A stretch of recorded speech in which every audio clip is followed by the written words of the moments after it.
오늘 밤에 저희들이 전도서 9장과 10장을 읽었습니다. 저희들이 계속해서 시편부터 시작해서 이제 잠언을 들어갔고요. 또 전도서까지 와서 저희들이 밤 예배 때만 또 오후 예배 때 이 말씀을 나누고 있습니다. 여러분 특히 잠언서와 전도서는 우리의 실제 삶 가운데 하나님의 백성으로서 우리가 어떻게 살 것인가를 가르쳐주는 그러한 지혜가 들어있음을 우리는 잘 압니다. 그리고 여러분 특히 조심해야 될 것이 잠언과 지혜서, 이 잠언서 그리고 전도서 이 안에는 지혜서라고 얘기하죠. 이 지혜서 안에는 일상적인 세상에서 일어나는 일들이 기록되어 있습니다. 그래서 우리로 하여금 산 가운데 해 아래에서 일어나는 그러한 일들을 기록해 놓으면서 세상이 이렇게 이루어지고 이렇게 돌아간다라는 것을 우리로 깨닫게 합니다. 그러면서 하나님의 백성인 저와 여러분들이 이 세상에서 어떻게 살 것인가 지혜를 공급하고 있음을 보게 됩니다. 특히 전도서에서는 해 아래에서의 삶에 대한 내용을 말하고 있습니다. 그래서 결국 주제가 뭐냐면은 해 아래에서의 삶 모든 것이 다 헛된 것이지만 그러나 해 아래에 살고 있는 하나님의 백성들은 해 위에 계신 하나님과 연결된 삶을 살아야지만이 이 땅에서 지혜를 얻을 수 있다라는 결론을 도달하게 됩니다. 그러므로 인하여 저와 여러분이 해 위에 계신 하나님을 경외하는 삶을 사는 것, 세상에 나타나는 현상으로 살아가는 자들이 아니라 하나님, 없어지지 않는 하나님의 영원한 말씀을 붙잡고 사는 것이 이 땅에서 가장 가치 있고 존귀한 일임을 우리로 하여금 깨닫게 합니다. 특히 오늘 읽은 9장과 10장에서는요, 우매한 자가 나옵니다. 지혜로운 자의 반대 개념입니다. 지혜로운 자는 하나님을 경외함이 지혜로운 자의 모습이죠. 그런데 우매한 자는 그런 나타나는 현상을 따라서 눈에 보이는 대로 살아가는 자임을 얘기합니다. 특히 10장에서는 우매한 자에 대한 집중적인 내용들이 기록되고 있습니다. 저와 여러분이 이 세상에서 지혜를 가지고 살아야 됩니다. 근데 여러분 성경은 지혜는 고린도전서 1장 30절에서 예수 그리스도가 우리의 지혜가 되신다라고 말합니다. 그분은 정말로 지혜이십니다. 그래서 예수 그리스도 안에 있는 자가 이 땅에서 허송세월하지 않고요. 결국 인생을 끝나고 나서 반추해 볼 때 하나님께서 가장 가치 있고 존귀한 자로 그렇게 역임을 받고 충성된 자로 우리가 살 수 있는 것은 예수 그리스도와 동행하고 그분과 함께하는 지혜 되신 주님과 함께하는 삶을 사는 자들임을 알게 합니다. 저와 여러분이 주님을 떠나서는 아무것도 할 수 없습니다. 요한복음 15장 5절의 말씀처럼 우리가 예수 안에 있을 때만 우리는 지혜를 얻고요. 그리고 예수님이 공급해 주신 것이 우리로 하여금 이 땅에서 허망한 삶이 아닌 또 아름답고 보람이 있는 인생을 살게끔 이끄심을 우리는 압니다. 좀 더 여러분 말씀을 보면서 몇 가지 묵상하고요. 우리가 기도하는 시간을 갖도록 합니다. 여러분 9장 1절에 보면은 보십시오. 이 모든 것을 내가 마음에 두고 이 모든 것을 살펴본 즉 전도자가 말합니다. 의인들이나 지혜자들이나 그들의 행위나 모두 다 하나님의 손 안에 있으니 사랑을 받을는지 미움을 받을는지 사람이 알지 못하는 것은 모두 그들의 미래의 일들임이니라 라고 기록을 합니다. 전도자가 아무리 세상에서 생각해 봐도요. 결국은 하나님의 손 안에 있다라는 것을 인정을 합니다. 세상에서 똑똑하다는 사람들, 권세가 있다는 사람들, 그리고 세상에서 또는 가난한 사람들, 그 많은 사람들, 의인들이든 지혜자들이든 그들의 모두를 다 살펴보니까 결국 그들이 잘난 것 때문에 그들의 미래가 열리는 것이 아니다라는 것을 깨달았다라는 거예요. 결국은 하나님의 손에 있음을 전도자는 알게 되었다라고 지금 고백을 합니다. 여러분, 하나님의 손이 우리와 함께 한다고 성경은 가르쳐주고 있죠. 특히 믿는 자들에게는 하나님의 손이 머물러 있습니다. 그리고 하나님의 손이 움직일 때마다 이 세상에서는 역동적으로 어떤 사건들이 나타나게 되고요. 또 모든 것들이 또 이루어짐을 우리는 너무나 잘 압니다. 아무리 안 될 것 같아도 하나님의 손이 위에 머물기만 하면은 모든 문제들이 해결되고 그 일들이 풀려나가게 됩니다. 아무리 잘된 것 같아도요. 하루아침에 모든 것들이 막히고 심판을 받게 되고 저주를 받게 되는 것들도 우리는 너무나 잘 압니다. 왜냐하면 모든 것들이 다 하나님의 손에 있기 때문에 그렇습니다. 그래서 특히 이 세상을 살아가는 하나님의 백성들은 악인의 형통함을 부러워해서는 안 됩니다. 저 사람은 거짓되고 또 거짓말도 잘하고 뭐 불의를 행하고 또 탈세도 하고 막 그런데도 역시 승승장구 그렇게 잘하게 된다라는 거, 그거 부러워할 필요 없습니다. 왜냐하면 하나님의 손이 그들에게 머물 때에, 하나님의 때에 그들은 심판의 자리에 들어가기 때문에 그렇습니다. 지금 전도자가 말하는 것은요, 모든 것들이 다 하나님의 손 안에 있다라고 말하고 있습니다. 그러면서 모든 미래, 그들의 미래의 일들은 이건 사람이 정한 게 아닙니다. 우리가 예레미야서에서도 우리에게 가르쳐줬듯이요, 예레미야서 29장에서도 말했듯이 미래의 모든 일들은 하나님께서 정하십니다. 하나님의 손에 있는 것이죠. 하나님께서 우리를 향해서 말합니다. 내의 언약에서 말라기서 3장에서 말해줬듯이요, 저와 여러분 레이의 언약을 가진 사람들이에요. 평안과 생명이다라고 얘기합니다. 저와 여러분의 미래는 하나님이 정해놨어요. 왜냐하면 약속을 가진 약속의 백성들에게는 하나님이 주신 평안과 하나님이 주신 생명으로 우리의 미래는 정해져 있습니다. 모든 것이 하나님의 손에 있음을 우리로 하여금 알게 합니다. 그렇기 때문에 우리는 하나님을 경외하며 또 하나님을 의지하고 의탁하며 나갑니다. 비록 우리가 광야에 서 있다 해도, 막막한 곳에 있다고 해도 우리가 하나님을 의지하는 자가 있으면 그 사람은 안전합니다. 잠언서 29장 25절 말씀처럼 하나님을 의지하는 자는 언제나 안전합니다. 왜냐하면 우리의 미래는 하나님의 손에 있고요, 모든 것들이 하나님에 의해서 이루어지기 때문에 그렇습니다. 그래서 그분께 의지하고 의탁하는 삶이 필요합니다. 그것이 곧 믿음이다라고 얘기합니다. 베드로 사도는 베드로전서 5장 7절에서 우리가 염려가 오고 걱정이 있을 때에 그 염려를 주께 맡기라라고 말합니다. 그러면 주께서 돌보아 주시겠다라고 약속합니다. 우리에게 있어서 우리가 영생을 가장 큰 가치죠. 영원한 생명 우리가 갖는 거예요. 그러나 결국은 영원한 생명이 어디서 나오냐면요, 요한복음 17장 3절에서 하나님과 그의 아들 예수 그리스도를 아는 것이 곧 영생임을 우리로 하여금 말씀해 주고 있습니다. 여러분과 저는 예수님을 알고 따르는 이들입니다. 예수 그리스도의 지혜가 우리 가운데 머물고, 그래서 우리의 모든 미래는 그분의 손에 맡기면서 살아가는 이들입니다. 오늘 여러분, 이 전도자가 깨달은 거요, 모든 것이 다 하나님의 손 안에 있습니다. 그리고 모든 것들이 미래에, 사람이 어찌 될지 알지 못하는 것은 다 미래의 일인데 미래를 주관하신 분은 하나님이심을 우리는 압니다. 그분을 의지하고 나가는 것입니다. 여러분 3절에 한번 보십시오. 모든 사람의 결국은 일반이라 이것은 해 아래에서 행해지는 모든 일 중에 악한 것이니 또 인생의 마음에는 악이 가득하여 그들의 평생에 미친 마음을 품고 있다가 후에는 죽은 자들에게로 돌아가는 것이라. 해 아래에서 전도자가 살펴보니까요, 모든 사람의 결국이 일반이다 라고 그가 말하는 거예요. 그 사람이 똑똑하든 부자든 가난하든 모든 사람이 지나놓고 보니까 다 일반으로 돌아간다라는 겁니다. 이것은 일반이다라는 게 뭐냐면요, 일반이 죽음이다라는 뜻이에요. 가난한 자도 죽고 부자도 죽고 힘 있는 자도 죽고 다 결국 시간 지나놓고 보니까 다 결국은 일반이라, 해 아래에서 동일하다라고 말을 합니다. 여러분, 모든 사람의 일반적인 운명이 바로 해 아래에서는 이 죽음으로 연결이 됩니다. 죽음을 향하여 달려가고 있는 거예요.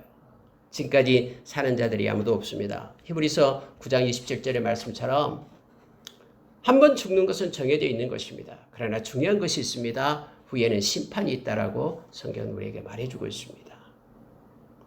그리스도의 심판 때, 하나님의 심판 때, 고린도후서 5장 10절 그리스도의 심판대 앞에 모두가 다 선다라고 얘기합니다. 여러분, 하나님을 믿는 사람, 저와 여러분도 그 심판대 앞에 서는 거예요. 믿지 않는 자도 그곳에 서는 거예요.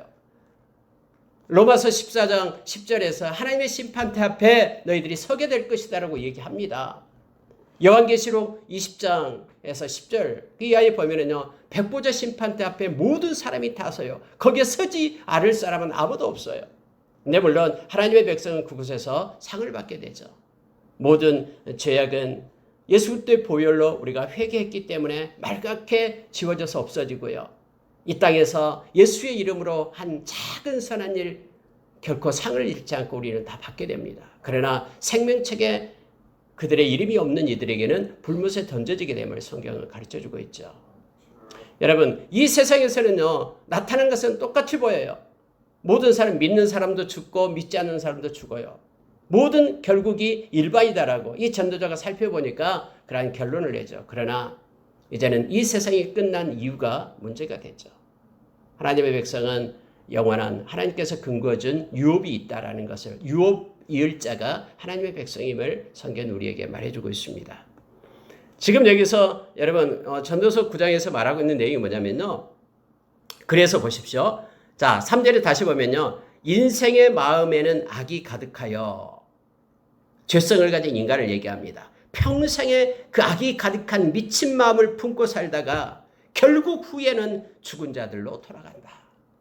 이것이 인생이 눈앞에 나타나는 그런 인생의 모습임을 그렇게 말해주고 있습니다. 그러면서 이 전도자는 뭐냐면은 그래도 죽어버리면은 아무것도 모르니까 그래서 4절에 보니까 산 개가 죽은 사자보다 낫다라고 말하는 거예요. 아무리 사자면 뭐합니까? 죽어버렸는데. 그래서 살아있는 개가 죽은 사자보다 낫다라고 얘기하면서요. 5절 보십시오. 산 자들은 죽을 줄을 알되 죽은 자들은 아무것도 모르며 라고 이제 말합니다. 여러분, 이 말씀을 읽고 있을 때요. 여러분은 마음 가운데 무엇을 묵상하게 됩니까? 우리는 유효기간을 가지고 살고 있습니다.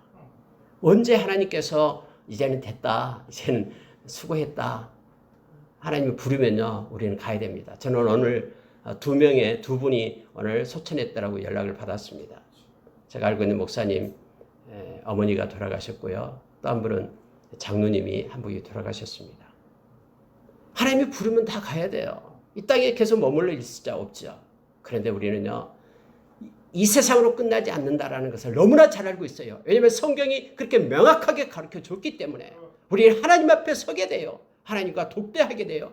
그리고 이 세상에서 행했던 모든 걸 가지고 하나님 앞에서 우리는 결산하게 되는 거예요.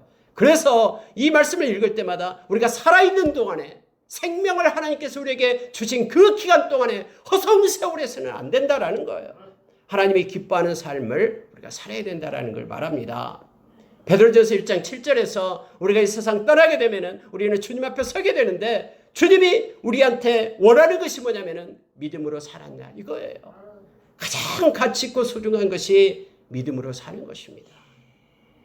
정금보다도 귀한 것이 믿음으로 사는 거예요. 그래서 여러분, 믿음으로 산 자에 대해서 우리 주님께서 우리에게 영광을 준다라고 얘기했습니다.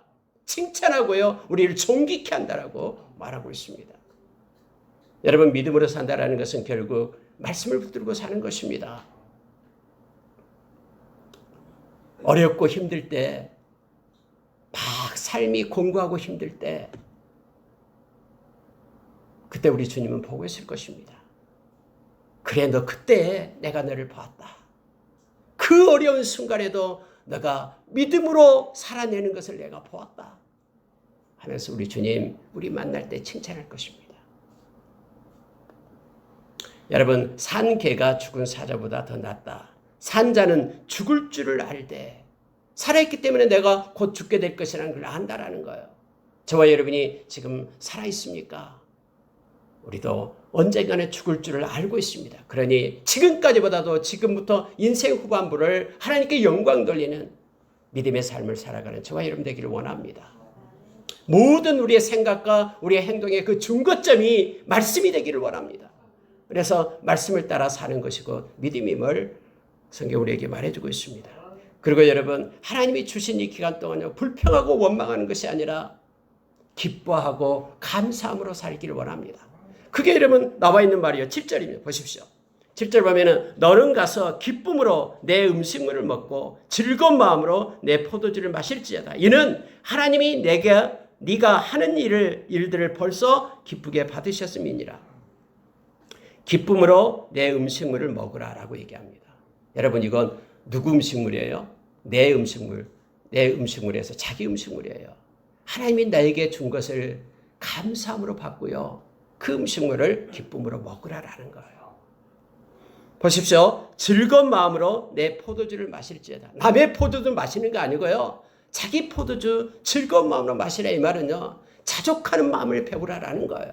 하나님께서 내게 주신 것에 대해서 감사하기 시작할 때 하나님은 너무 기쁜 거예요. 그래서 더 많은 것들을 하나님은 맡겨주실 것입니다.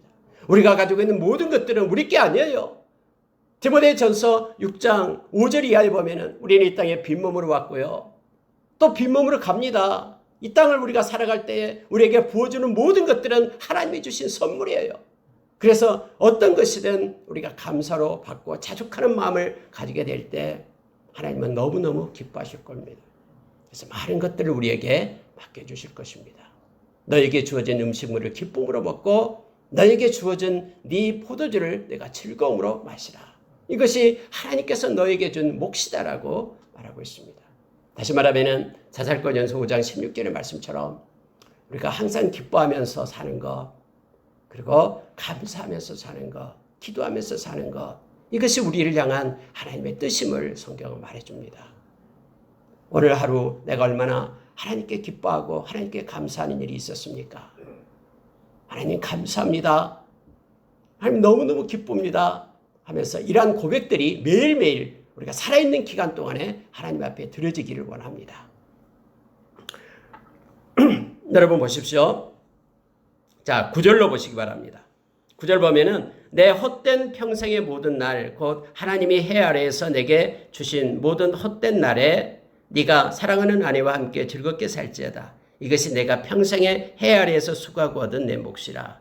해서 즐거움으로, 기쁨으로 헛된 평생이라는 표현을 썼죠. 해 아래에서는 다 헛되고 헛되다라고 지금 전도자가 말하면서요. 그러나 해 아래에 있을 때에 즐거움을 가지고 사는 것, 이것이 너의 몫이다라고 지금 말하고 있습니다.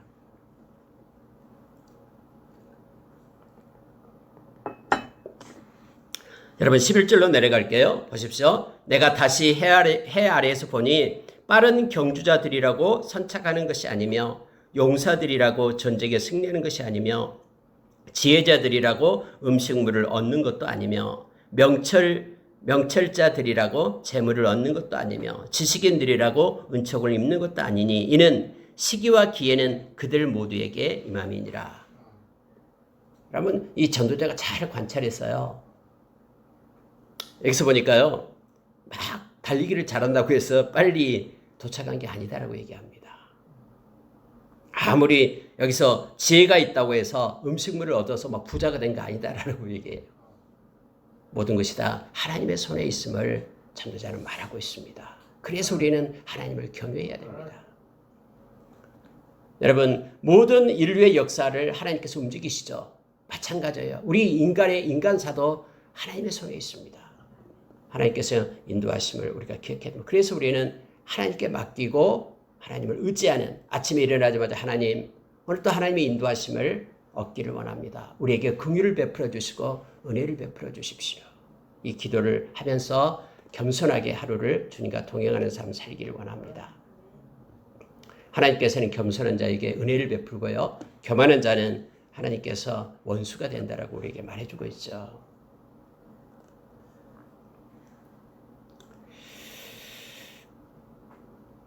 (12절에) 보시기 바랍니다. 분명히 사람은 자기의 시기도 알지 못하나니 물고기들이 재난의 그물에 걸리고 새들이 올무에 걸린 같이 인생들도 재앙의 날이 그들에게 호련히 임하면 거기에 걸리느니라.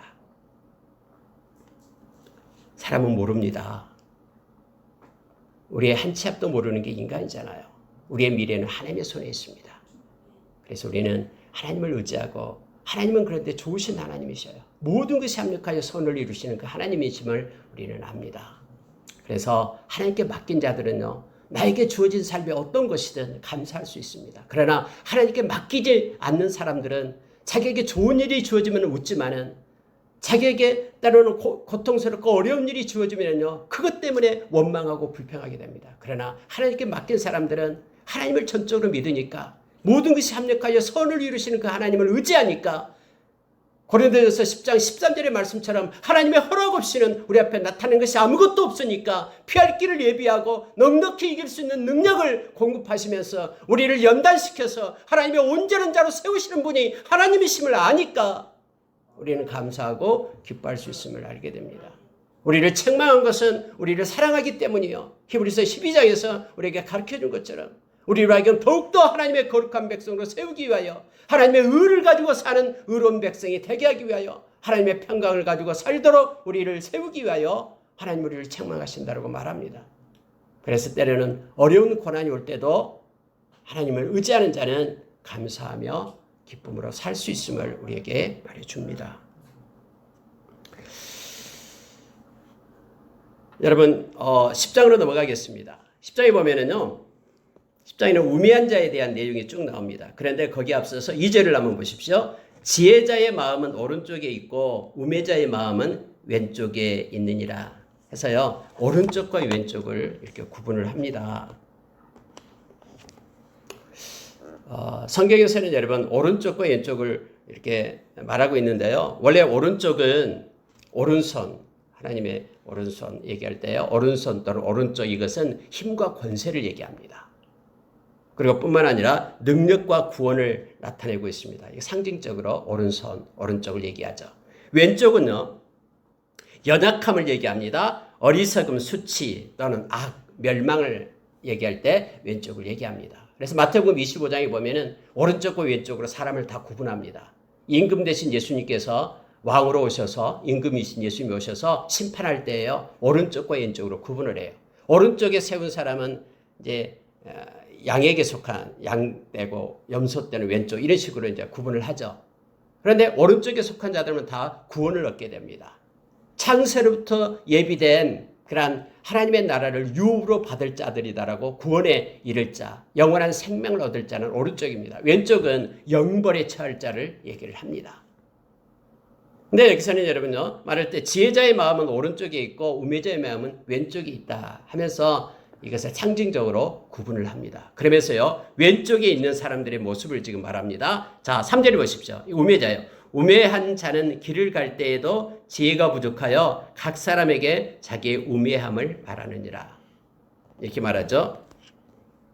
자, 6절 보십시오. 우매한 자가 크게 높은 지위들을 얻고 부자들이 낮은 지위에 앉는도다. 해 아래에서는 이러한 일들이 있다라는 거예요. 자, 14절로 내려가겠습니다. 우매한 자는 말을 많이 하거니와 사람은 장래 일을 알지 못하나니 나중에 일어날 일을 누가 그에게 알리리요. 15절 우매한 자들의 수고는 자신을 피곤하게 할 뿐이라 그들은 성읍에 들어갈 줄도 알지 못함이니라 하면서 계속해서 우매한 자에 대해서 말합니다. 그런데 여러분 우매한 자는 결국 뭐냐면 지혜가 없는 자를 얘기하죠. 하나님을 경외하지 않는 자를 나타낼 때 우매한 자라고 얘기합니다. 세상에서 가장 우매한 자가 누구나 그러면 자기 스스로가 지혜롭다고 여기는 자가 가장 어리석은 자다라고 성경은 말해주고 있죠. 여기서 나타난 우매한 자는요, 하나님을 알지 못하는 사람들의 삶을 지금 말하고 있는 거예요. 결국 자기의 말, 앞에 어떻게 일어날지도 모르는데 자기의 말에 덫에 자기가 걸리게 됨을 성경이 말해주고 있습니다. 여러분 8절에 한번 보시기 바랍니다. 함정을 파는 자는 거기에 빠질 것이요 담을 허는 자는 뱀에게 물리리라. 돌들을 떠내는 자는 그로 말미암아 상할 것이요 나무들을 쪼개는 자는 그로 말미암아 위험을 당하리라. 여러분 이게 무슨 얘기입니까? 위험이 있다라는 것을 지금 말하고 있는 거예요. 해 아래에서의 모든 삶 가운데 여러 가지 일들이 있어요. 일들에는 각자의 위험이 있습니다. 우리가 인생을 살아갈 때도 동일합니다. 거기에 죄에 빠질 수 있는 위험들이 도사리고 있어요. 악한 자가 우리의 주변을 맴돌고 있어요. 여러분 이러한 위험이 있는데요. 보십시오. 함정을 파는 자는 빠질 위험이 있고요. 담을 허는 자는 뱀에게 물릴 위험이 있어요. 돌을 떠내는 자는 그 돌로 인하여 상할 위험이 있고요. 나무를 쪼개는 자는 그걸로 인하여 위험을 당하게 되죠. 다시 말하면은 우리의 위험 없는 삶을 우리는 살아갈 수 있는 방법이 없어요. 이 세상에서는. 모든 것을 향할 때마다 다 위험이 있다고 얘기합니다. 그러나 지혜로운 자는 그 위험을 피해가는 자가 지혜로운 자임을 우리로 하여금 말해줘요. 삶의 도처의 위험이 항상 도사리고 있지만은 지혜가 있으면은 이런 위험들로부터 보호를 받을 수 있다라는 것을 지금 말하기 위해서 전도자는 이것을 쓰고 있는 거예요. 그래서 10절에 이렇게 말합니다. 철 연장이 무디어 졌는데도 나를 갈지 아니하면은 힘이 더 드느니라. 이건 지혜가 없는 것을 얘기하죠. 오직 지혜는 성공하기에 유익하니라 라고 말합니다. 그러면 하나님의 백성에게 있어서의 지혜는 그거예요. 우리가 야고보서 1장 5절에 보면은 지혜가 부족하거든 모든 사람에게 후히 주시고 꾸짖지 아니하시는 하나님께 구하라. 그러면 주시리라. 오직 믿음으로 구하고 조금도 의심하지 말라. 의심하는 자는 마치 바람에 밀려 요동하는 바다 물결 같으니 이런 사람은 무엇이든지 죽게 얻기를 생각하지 말라. 두 마음을 품어 정함이 없다라고 얘기합니다. 여러분, 하나님을 믿는 백성들은요, 하나님께 지혜를 구하는 거예요. 지혜가 부족하거든 하나님께 구하면 됩니다. 그래서 하나님 앞에 엎드려 기도하며 나가는 거예요. 세상에는 온통 위험이 다 있습니다. 어떤 것을 하든 위험이 있어요. 그 위험을 우리가 벗어나게 하고 또 위험을 극복할 수 있는 것은 하나님이 주신 지혜로만 가능합니다. 야고보서 1장에 보면은 이 지혜를 얘기할 때에 세상의 지혜도 있다고 얘기합니다. 근데 그 세상의 지혜를 따르지 말라라고 얘기합니다. 세상적인 지혜, 그런 마귀적이요 정욕적이라고 얘기합니다. 그러나 위로부터 내려온 하나님이 주시는 지혜, 그것은 성결하고 그것은 모든 사람을 유익하게 하는 것임을 성경은 말해주고 있죠. 그래서 우리는 위로부터 내려온 지혜를 구해야 됩니다. 하나님의 지혜를 가지고 살 것을 얘기하는데 성경은 아까도 얘기했듯이 고린도전서 1장 30절에서 예수 그리스도가 우리의 지혜가 된다라고 말합니다. 이사야서 9장 6절 이하에서는요. 예수 그리스도를 나타낼 때 예수 그리스도는 그 어깨에 정사를 메었다. 통치자라는 거예요. 그분은 간섭하고요. 그분께 맡기기만 하면 그분은 개입하십니다. 그래서 그분은 넉넉히 통치하신 분이 예수 그리스도십니다. 특히 그분은 우리가 성경에서 말할 때 그분은 기묘자라고 얘기하죠. 여러분, 기묘자라는 뜻은요. 놀라운 일을 행하시는 분이라는 뜻이에요. 깜짝 우리도 알지 못하는 것을 놀랍게 바꾸시고 변화시키는 그 분이 바로 예수님이십니다. 우리가 주님께 맡겨놓기만 하면 주님께서 가장 좋은 방법으로 모든 문제를 해결해 가십니다. 놀랍게요. 그분은 모사라고 얘기합니다. 모사는 지혜로운 분을 얘기합니다. 모든 문제의 해결을 하시는 분이 바로 예수 그리스도십니다. 여러분, 세상에는 온갖 위험이 있습니다. 그러나 우리 주님과 함께하는 사람은 함께하는 그곳이 평안이고 천국입니다. 세상은 안전지대가 없어요. 아무리 유토피아 건설하고요. 막 그렇게 엄청나게 무장을 하고 그렇게 쌓아 올려도요. 그것은 위험이 있는 곳입니다. 천국은 빈들에 있다 할지라도 주님과 함께하는 그곳이 안전합니다. 그래서 우리 주님은 말씀하죠. 이사야서 43장에서요. 지명하여 불렀다 너는 내 것이다. 네가 어디로 가든지 물 가운데 있든지 불 가운데 있든지 내가 너와 함께하겠다. 함께하는 것이 안전인 거예요. 시편 23편에서 사망의 음침한 골짜기로 다닐지라도 해를 두려워하지 않을 것은 주께서 너와 함께하심이라고 얘기하죠. 주님이 함께하심이 안전인 거예요. 이것이 곧 지혜입니다. 이 세상에 어려운 곳이 위협이 있다 할지라도 주님과 동행하는 자는 우리 주님이 함께하기 때문에 위험하지 않습니다. 히브리서 13장 5절에서요. 너희는 돈을 사랑하지 말라. 너희 가진 것을 족한 줄로 여기라 하면서 말씀하신 게 뭐냐면요. 내가 너희를 떠나지 않고 버리지 않겠다. 내가 함께 하겠다라고 말합니다. 주님이 함께 하시면은 그 어떤 것도 주님으로부터 공급되기 때문에요. 우리는 두려워할 필요가 없다라는 것을 성경은 말해주고 있습니다. 지혜는 성공하기에 유익하니라 해서 위에 있는 여러 가지 어려움들이 있지만은 지혜 대신 예수 그리스도와 함께할 때 우리는 이 세상에서 결국 지나놓고 보면 하나님이 그랬군요. 감사합니다라고 하나님께 영광을 돌릴 수 있는 우리의 모습임을 알게 합니다.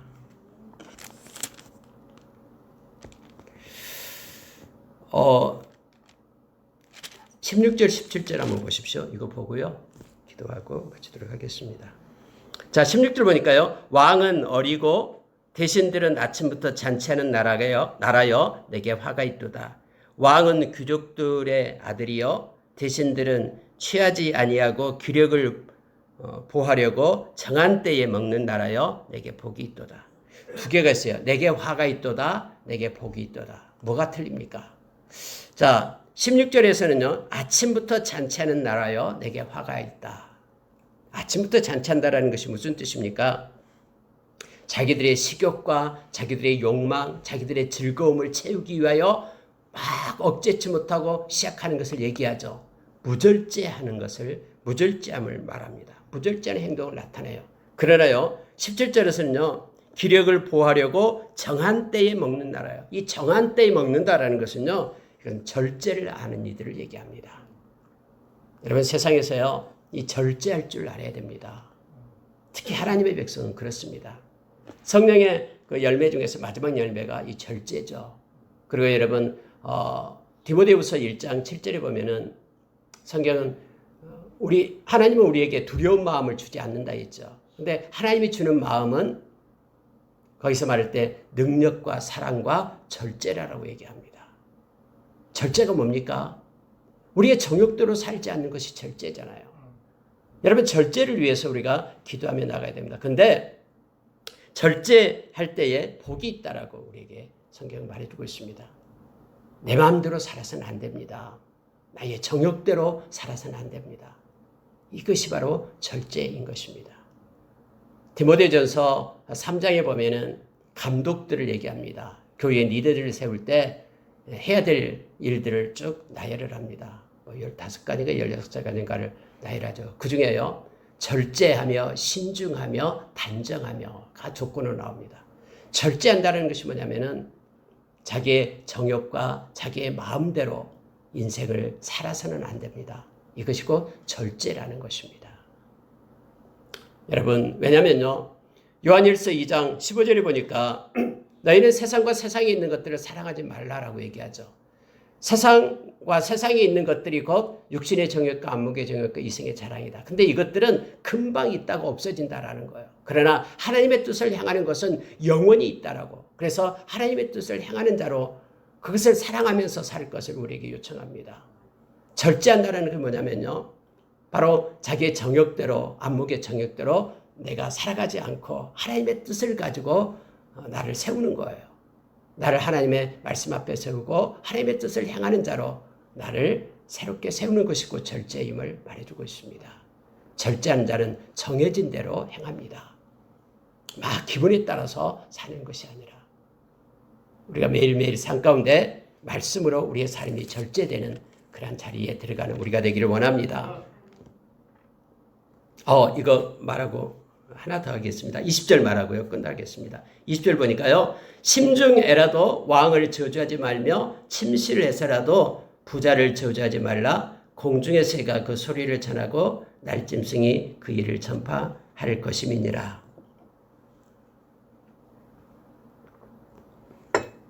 여기 보니까 왕하고 또 부자를 저주하지 말라 이런 뜻이 아니에요.